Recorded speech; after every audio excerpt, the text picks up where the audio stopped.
एक बार की बात है, गांव में ठंडी ठंडी हवाएं चल रही थी और थोड़े थोड़े बादल भी हो रहे थे।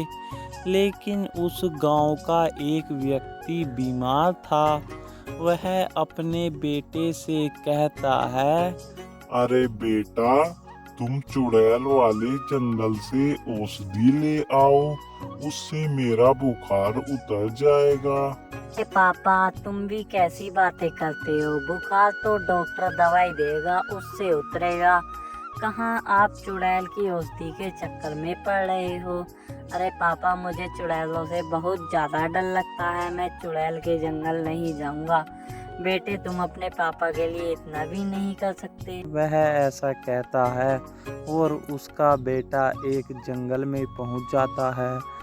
अरे भगवान, पापा ने इस जंगल में मुझे कहाँ भेज दिया। ये तो बहुत ही ज्यादा डरावना जंगल लग रहा है।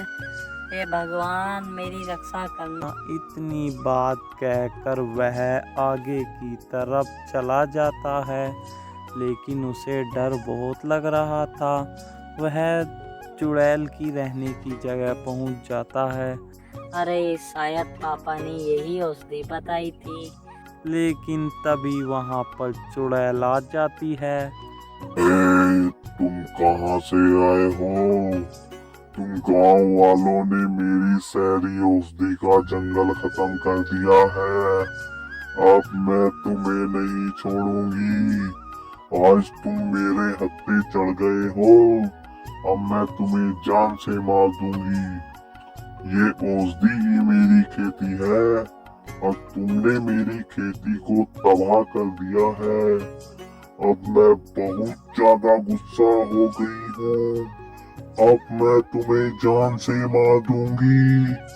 अरे नहीं नहीं, मेरे पापा ने कहा था। मेरे पापा बहुत ही दिन से बुखार में तड़प रहे हैं। बेटा, जंगल से जाकर औषधि ले आओ।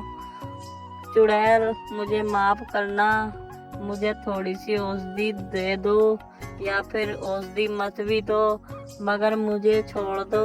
मैं कभी किसी की चोरी नहीं करता, लेकिन आज मैं पापा के भेजने के कारण यहाँ आ गया है। अरे बच्चे, वो तो तुझे ही सोचना चाहिए था कि चुड़ैल के जंगल में जा रहा है।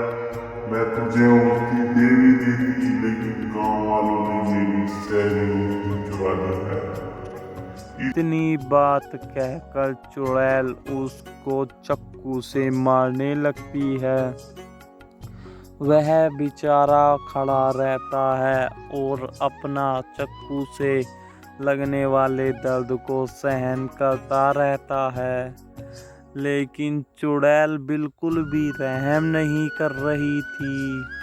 वह उस आदमी को मारती जाती है और उसके पेट में बुरी तरह से घाव कर देती है। कुछ ही समय में वह बेचारा लड़का नीचे गिर जाता है।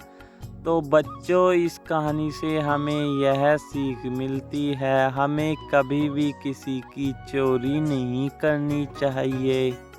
वह लड़का भी चाकू निकालता है, लेकिन उसका कोई फायदा नहीं होता, क्योंकि चुड़ैल बहुत ताकतवर थी।